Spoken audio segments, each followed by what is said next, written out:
Hello, my friends. Big Mark here. Welcome back to the Secrets Behind the Red Doors. Unfortunately, today I'm not with Kevin. He got tied up, jammed up. We couldn't do it. Been a little delay in the filming. We were busy. We're getting the set. We're building that set for the interior. A lot of work getting done. So I just want you to bear with me, but it happens. We're going to start pumping them out regularly. Also, our friend Tony Chickens, the old man, Anthony Bellisi. So I want to give you a little shout out. So I'm going to shoot Tony. I'm going to, we're going to be in New York. We're going to shoot Tony. We're going to shoot a documentary about Tony. So, you're going to love this. Camera guy, lighting, me and Tony, spending time with him for 2-3 days. We're going to get his whole life documented. You guys are going to love this story. I know the story. Kevin knows the story better than me, but I know the story. I know Tony. It's going to be a really deep, powerful, eye-opening, and interesting story. We're going to meet his neighbors. You guys are going to tune in. I'll get you more detail on it. We're going to probably start filming it in the next few weeks in July. Hopefully it gets shown. Somebody picks it up. If not, we'll put it on YouTube. But hopefully somebody like Netflix or Hulu or somebody wants to buy it. But Tony will be back too. Tony will be back. But we're going to get the documentary done. I'm telling you, you're going to love it. A lot of things I want to talk about. When I designed the Bergen Hunt Fish Club show, and Kevin understands that, he knows I know Kevin 40 years. I spent over a decade there, and I was an associate, and I started, but there's a lot of stories, a lot of people, and some of the characters I want to talk about. So I'm going to load up more pictures after this podcast gets uploaded so you can see it. I'll load the pictures corresponding to this podcast so you can get a visual of it. So there's a bunch of guys I want to mention that were friends with John, close with John, and then I'll tell the stories intermittently from them. So there was one guy, John, listen, went to jail with John, spent the rest of his life like John, died in prison. Frankie Lazio. I know of him. I spent time with him in, being around the guy, very serious guy, real tough guy, old fashioned, great money earner, but very old school, very strict. Frankie had a personality. Wasn't like John. John was jovial. Frankie was a serious man, and I spent time up on his horse farm upstate. And let me tell you something. Interesting guy. Nothing bad, just interesting. His son Tori's telling me, Mark, I don't know how you do it staying up here. The guy's over the top. He says, yes, working, love to work, come up there, take care of his horses, always found something to do. Ate a certain kind of food, lived a certain lifestyle. I was smoking cigarettes back there, wouldn't have me smoke cigarettes, wouldn't buy cigarettes. He was an interesting guy, but a classic, old-time, tough guy. And respect the guy. Have to respect the guy. He came from the Bronx, in the Off Avenue area. I knew his son Tori, nice guy, but that's a little something about Frankie, but a very serious guy, and his personality was completely opposite to John. I remember back then, too, he drove a blue Eldorado, powder puff blue Eldorado, but all intents and purposes, a nice guy, but very serious and, in a broader sense, some people say, oh, he was a scary guy because, he had a smile. He would smile. But that's one guy, Frankie Lazio, another interesting guy. I talked about Arnold and Funzie. Now, these guys were different. Now, they're from Harlem. They lived in Jersey. And Arnold and Funzie were like a tandem. Now, these guys, when they came around, funny, laughing, joke around, sense of humor, tough guys, classic guys from the old neighborhood.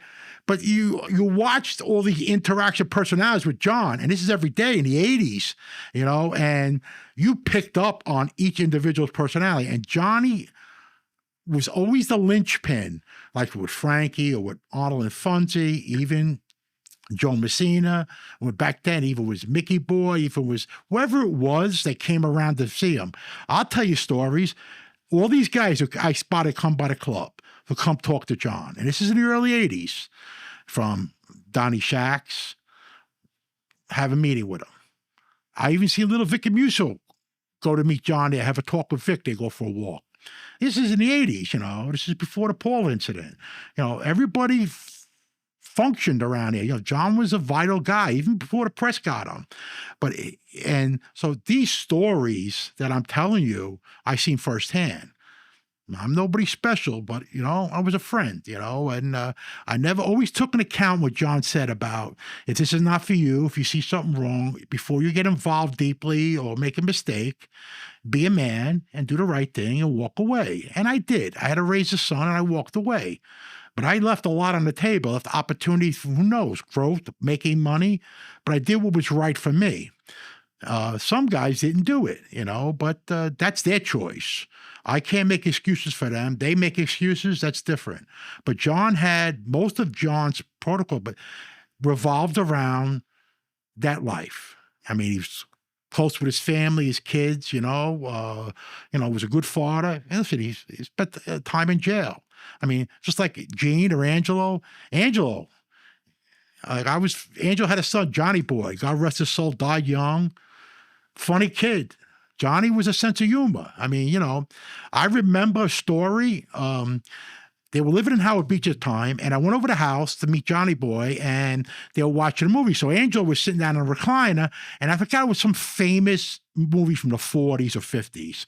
A real, you know, a famous picture. So we're watching it. So Johnny Boy had a bad habit of asking you a question. You never seen the movie. I seen the movie, and Mark, what's going to happen next? He's going to kill a guy? What's going to happen next? Going to run him over? He's going to beat that guy up? John, come on, watch the movie. It got to an annoying point, John, and I kept on doing it. And Angelo was telling John, would you mind? While this was going on, in the driveway of the house, they got a new refrigerator built or a stove built, and it was an empty box, you know, going out to the garbage. So his brothers, Angelo Jr. and Louis, they were kids. I'm talking about kids. They could have been 10, 12 years old.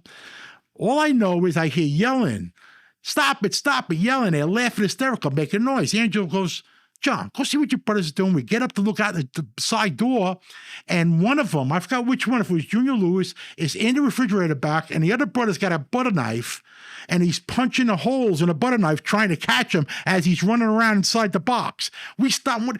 That's the insanity of these kids. It was just, you know, that's their personality, but it was hilarious.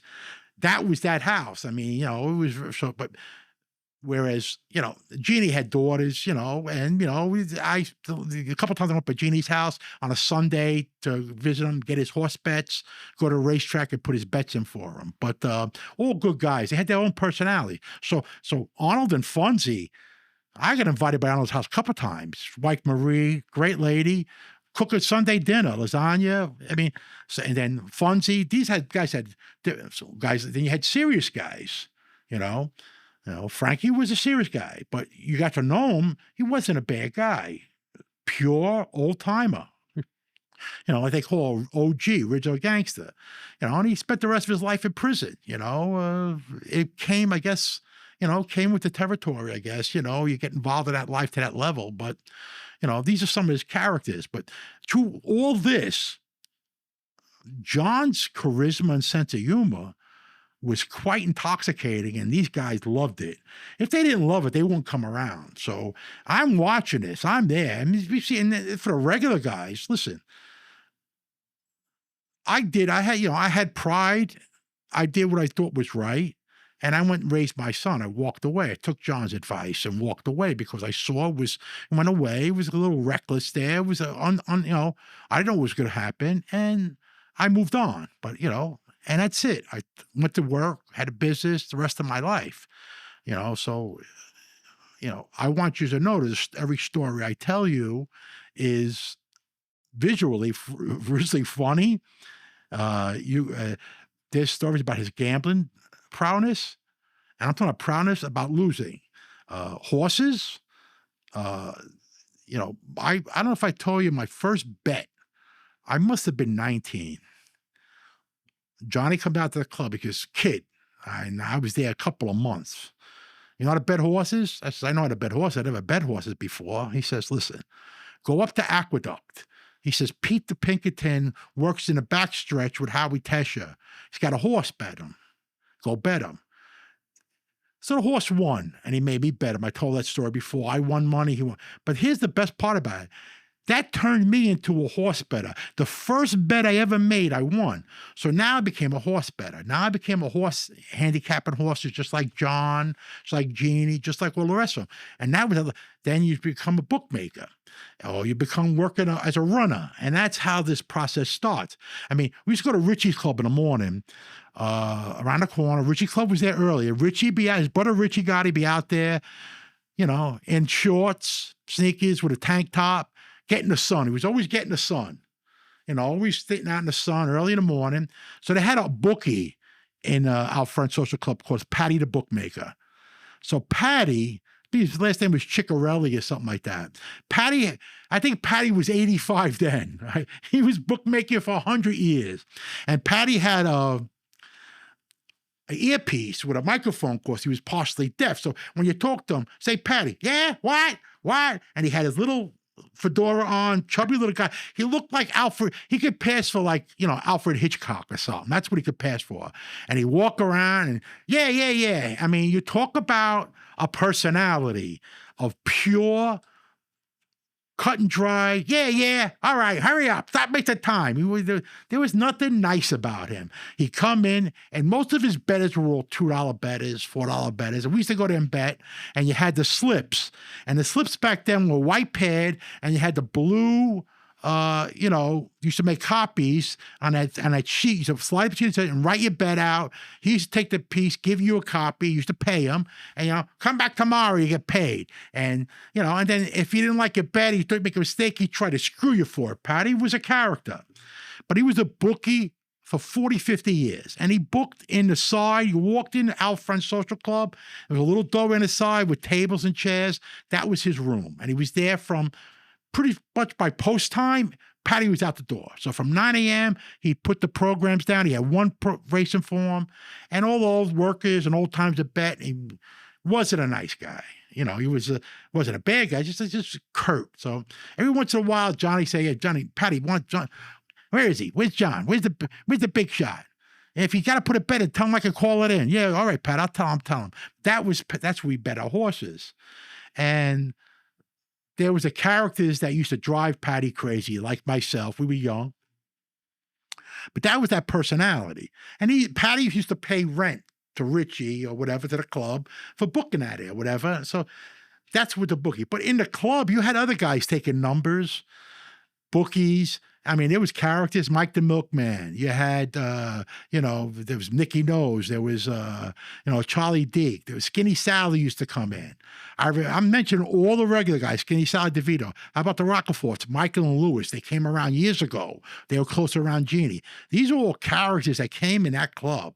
I mean, I got there after Foxy was close to John. Foxy got killed. That's another story we'll get to later. But these are guys that were around them for 20, 30 years.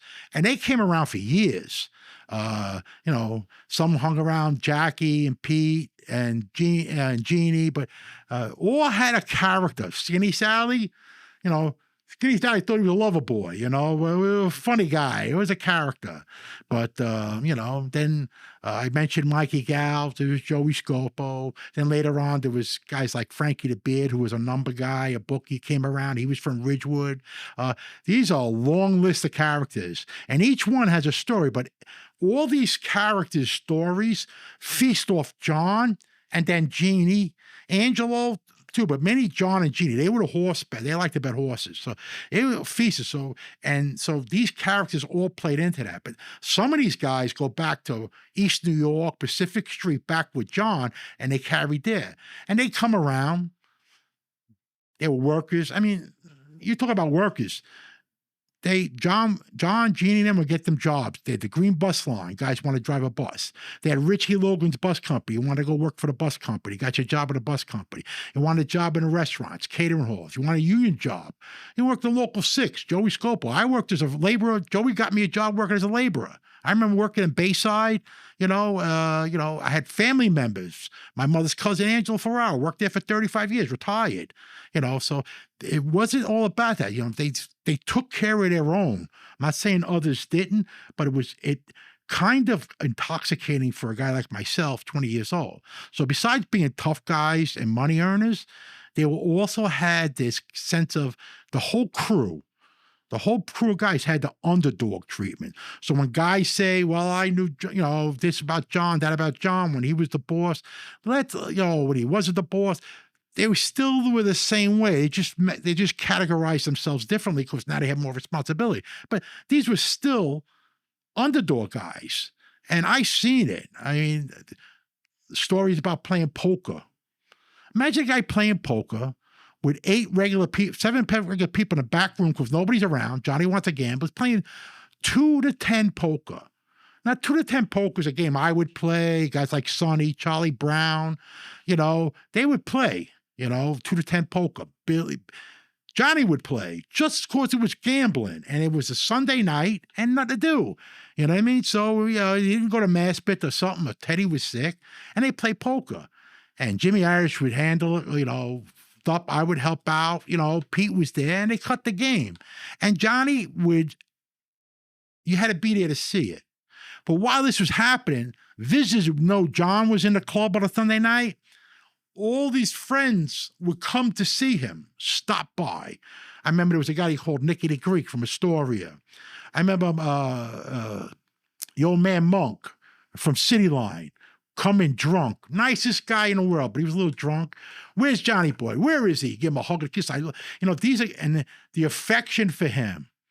This is 1982, was really funny, and he would get a kick out of it because, all right, come on, I'm playing poker, come on. So, and he would signal the hand, so he would go in every pot, just to play. That's that personality. So we picked up on that personality. If you didn't pick up on his personality, his charisma. So now you had, listen, I go to track with Jeannie. Jeannie come in the morning with, and go to the restaurant. You go in there and you have a conversation. Go to a one-on-one bar when I was working a bartender. You sit there for 2 hours and tell stories and laugh, joke around, talk sports. You never saw that air of invincibility that later on the new guys came around that played that. They never played that part.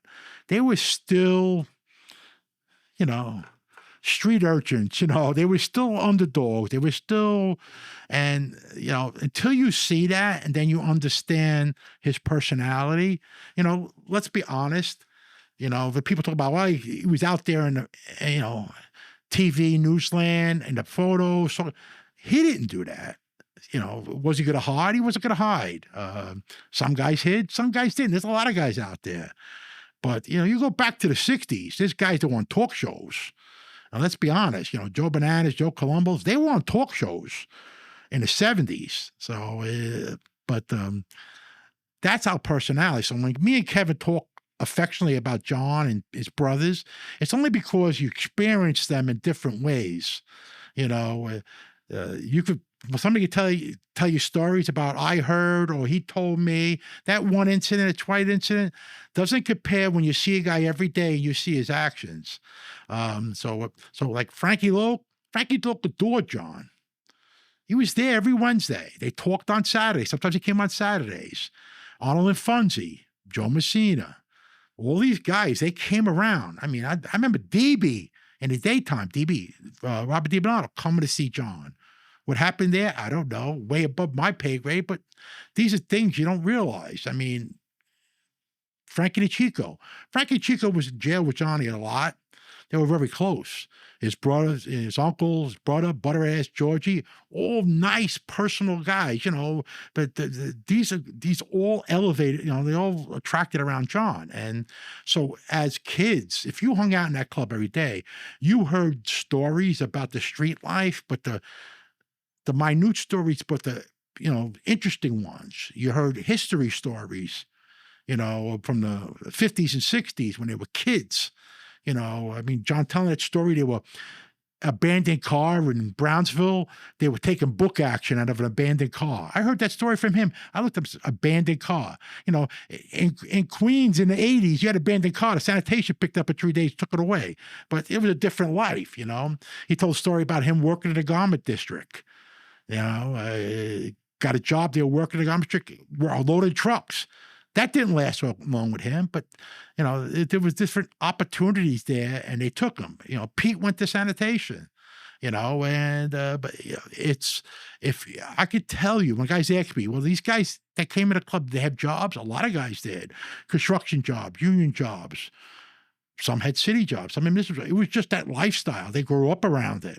So this progression of that era, that's why I'm so hepped up on the 80s to the early 90s. Most of them guys were in that for 20, 30 years.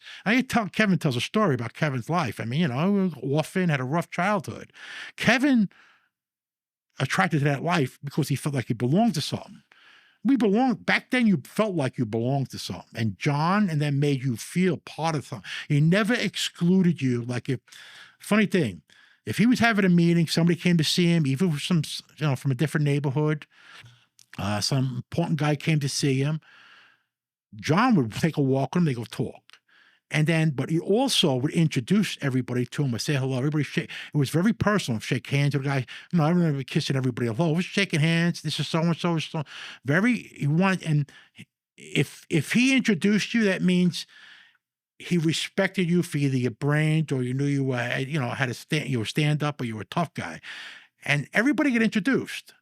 Didn't talk about him. Didn't start a conversation with him. The conversations were basically about sports, about food. You go to that restaurant. Oh, I saw Joey, at time. It was more of a, to me, that wasn't a full-time life in conversation and meetings. It was more of a regular lifestyle that they lived growing up with points of it intermingled. And being an observer there, I knew what my job was, to be available for whoever, if John or Jeannie or Angelo wanted me for, whatever it was, and to try to earn money and hopefully, unless I worked a union job, maybe I should have took a union job full time. That's a decision I made. I was young. You fantasize about driving a nice car, who wouldn't have money in your pocket, going out to nice clubs, going to restaurants. People, even nobodies like myself, but you knew you were stand-up, whatever, a tough guy or whatever, or you didn't take no crap. How's that? Yeah, what they say, you should have balls. You go to a restaurant, hey, Mark, how you doing? How you doing? How's everything? And sit down and buy you a drink. That was very intoxicating. So then they knew, let's be honest, the Red Doors. That's why I call it the Red Doors. Everywhere you went, them guys from the Red Doors. They're from the Red Doors. Even years later, in 2000, when whatever I heard stories about, I was in to go see a coffee shop. I went to go visit my brother. I have an older brother. I look after him. He's in his late 70s. He's deaf, sweetheart. And I walked to a cafe to have coffee, see my brother, have coffee with him. And there's a couple of the new supposed, wise guys there. And they say, and the first question they asked the owner of the cafe, hey, isn't that Mark from the Red Doors? He says, yeah. He said, wow, I haven't seen him in a long time. He asked me a cup of coffee. And the guy said, the guy wants to buy a cup. And no, thanks. I'm just having coffee with my brother. Thank you. But that's how it was designed, the Red Doors. That's why I came up with this name. So, my past is very distinct.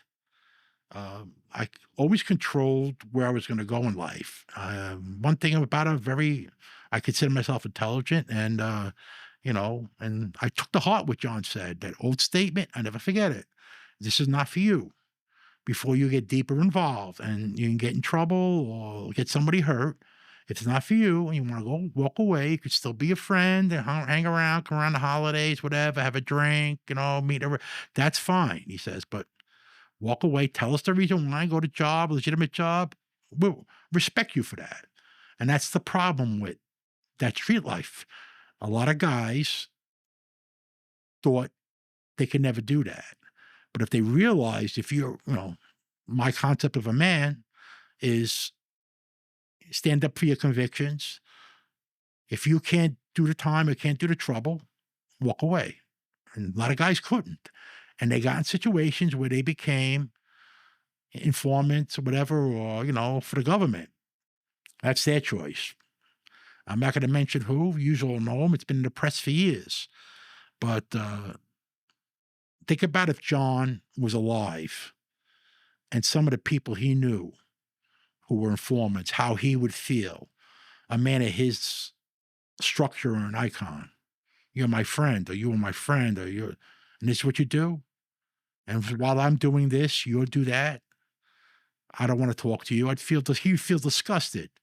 His brothers went to jail for a long time. His friends.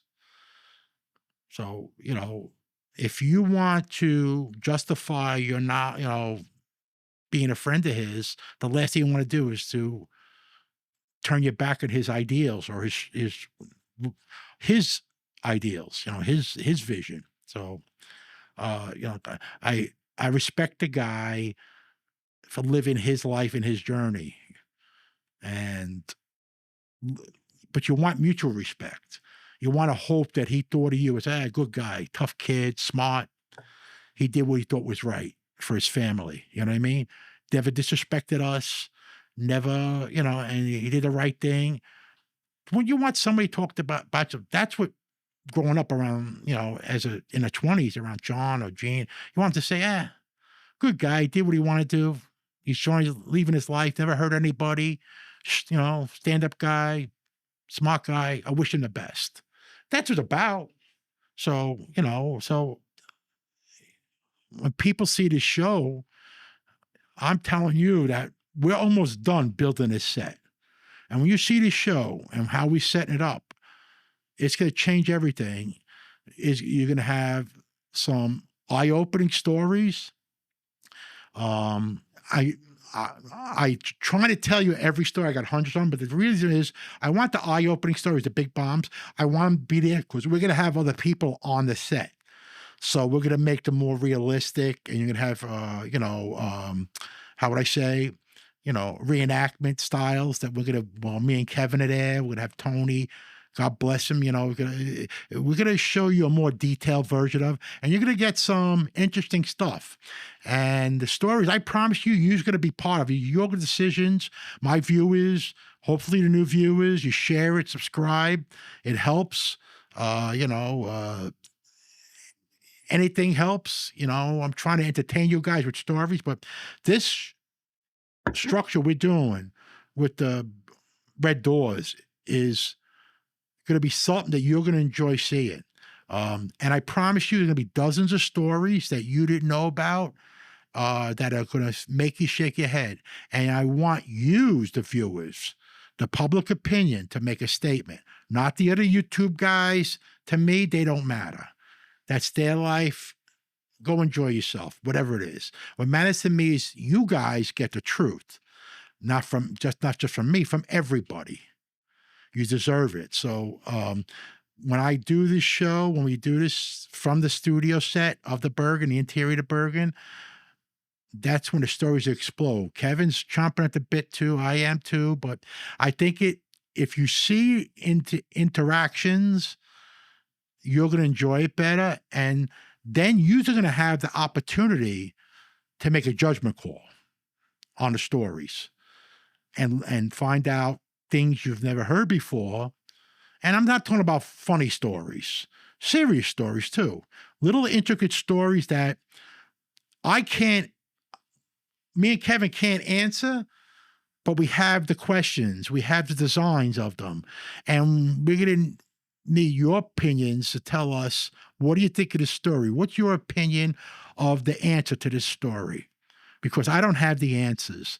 I have the setup. I have the layout. I have everything of what went on and the situations. But I want you guys to justify the end of this story by how it was explained by other people. And you do that. That's the difference. So the Secrets Behind the Red Doors is not about criticizing anybody.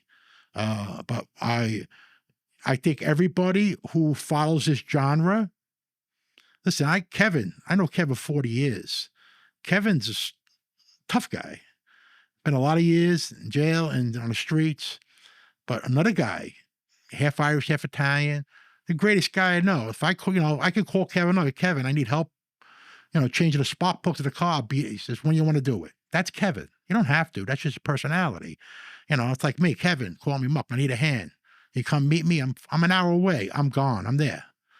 That's just out of pure friendship. So, we got a lot of friends, even to this day. I talk to them every day on the phone. They text me, you're doing a great job, Kevin, we love it. Show respect. And that's what it's about. It's about showing respect that people deserve respect. So we're not going to listen to anybody that doesn't want to know know the stories piece by piece. They weren't there, so they don't know. But you guys are going to know the stories. And bear with me. The next few weeks, the event that we were going to do was going to cost too much money, and we're going to need our fans that we're going to set it up where you guys could get involved, and I want all of yous. Hopefully, my subscriber base grows, but we're going to lay a couple of big bombs on you guys, and we want your guys' help. We need your help. I want you to come to a conclusion. Who's lying? Who's telling the truth? That's all. What do you think? What do you don't think? You guys, your opinion's going to help. Me, I'm not doing it for myself. I'm doing it for you guys. Me and Kevin said, let's make the fans realize this process and there's a structure. And also, you guys all are fascinated about John and his life and who he was. I told you a story about helping people. I told you a story about Junior helping that lady with his son was crippled, and John went by the house with us. She was in his own pocket. He gave his money out of his pocket. And he went back. His father showed up, told his father, I did it. So I appreciate it, but that's not how you do it. John gave enough money, sent it down to Florida, room and board for the mother too, to be there with the son as she went to that, Nick Baracani Center. That takes a special person. Tony Chickens. Cerebral palsy for 20 years. He raised millions, brought entertainers. You're going to hear about the entertainers. The wise guys and the street guys that helped him or he helped all came to him to help him. And I'm not justifying their life, but I want you to hear both sides of this. You want to, every walk of life from now for 1,000 years, no matter if the guy was good or bad, tough or not, a criminal or a politician, whatever it was, they all have the yin and yang in their life, the right, the good side and the bad side. You're going to hear this. So I want you to appreciate this. Two guys are unbiased. We're biased about John because John was iconic. John was a personality that was unforgettable. And listen, we've all ran into street guys, high-ranking guys. None of them had that personality. Kevin will tell you. It's very addicting. There's some stories you're going to shake your head and go, really? And you're going to say to yourself, what do I think about that story they just told? They set it up. We're going to lay it out. And you're going to say, well, he's lying. They're lying. That's lying. And that's the truth. That's going to be the truth. That everything points to that. That's for you to decide. I can't answer it because I wasn't there to give you the proof of anything. But I could tell you the premise and the setup before anything happened, and you decide, because remember, I was just an associate. Kevin's an associate. We didn't get involved in up in that, personal important stuff.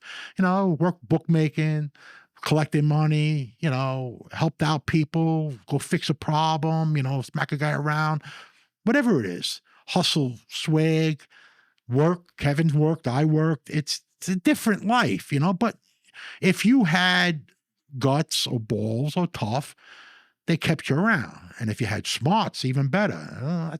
I kept scoring a continental game. You got to cut the game, you got to add, and there's a reason for that. Not that anybody else couldn't keep score, but that's why I had the banter with John and with Tony Lee and Joe Messina or Angelo. I read a lot, that was my personality. Kevin on his boat. Kevin was a great carpenter, electrician. Kevin could do anything. Well, Kevin was also a tough guy. So the secret to the Red Door is a honor of a time, honor of an era. I know you guys are fans of John. Guys are not fans of John. Listen, I honor your opinion. Everybody can have an opinion. You do have an opinion in life. This is my story. I spent, you know, um, I'm not justifying the story. I'm just making an enlightening era of an era that's very important. The 80s was powerful, especially in Queens, Brooklyn, Manhattan. That was a different era back then, construction, restaurants, the food business.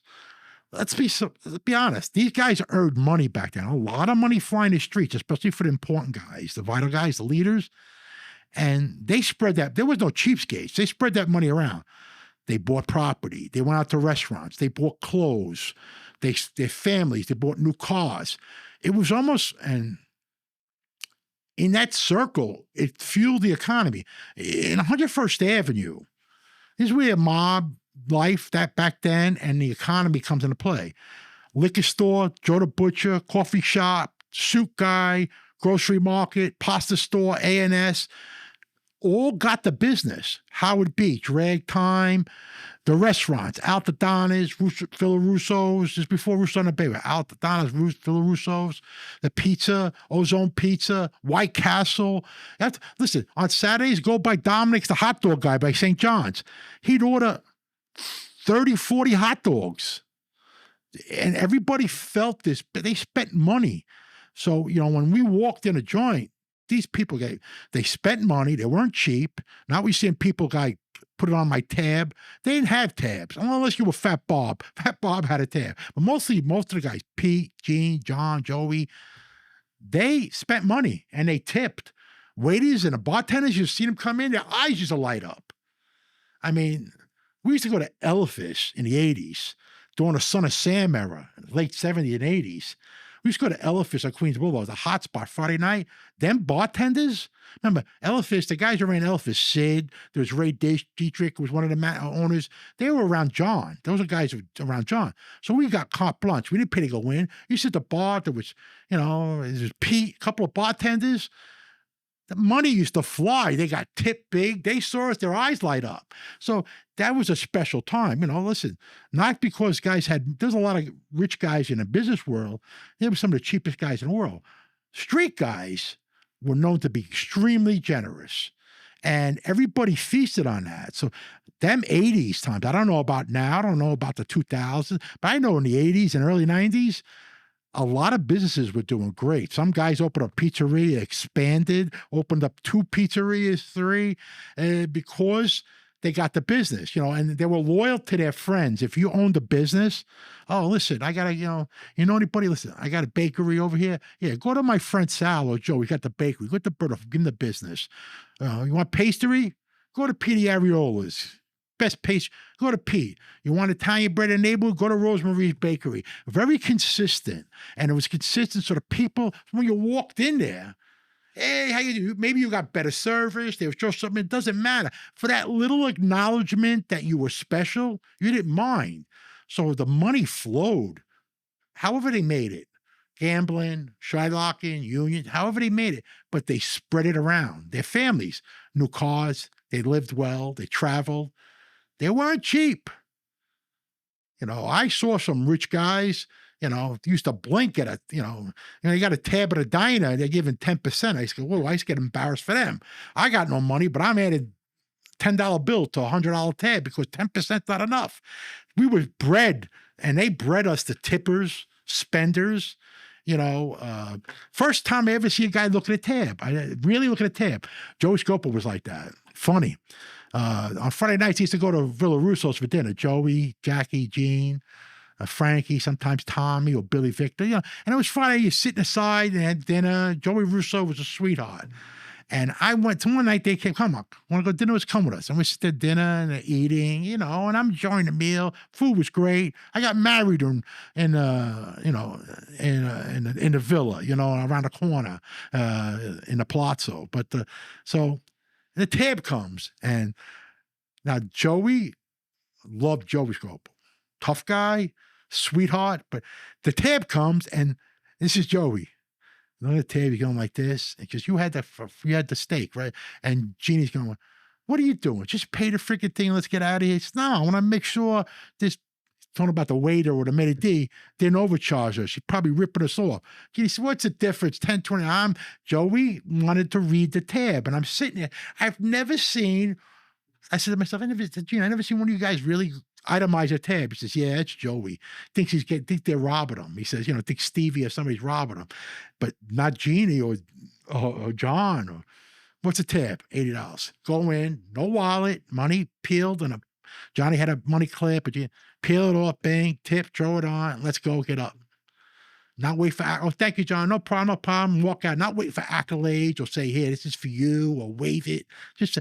But I saw Joey itemize a tab, and that's the first time ever. And you'd be surprised if you spend enough time around guys like that, you see all little nuances. But that was a funny sight for me, growing up around the free spenders.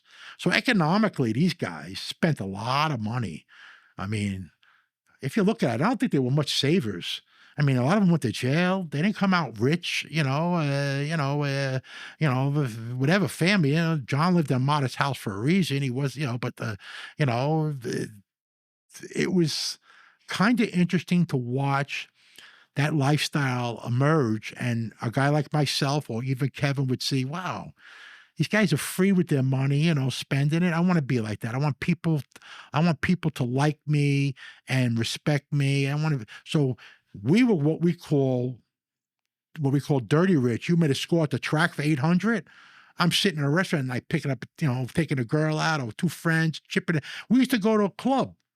Young guys, sometimes, John should tell me, I want you to stay near my son when he goes to the club. Sometimes John and a bunch of his friends, sometimes we go to a nightclub, be it 231, and they put money behind the bar, hundreds. Everybody throw hundreds. They put it behind the bar. The bartender would throw the cup on it, and we'd order bottles of champagne and drinks, buy girls drinks, and they just peel the money from the bar.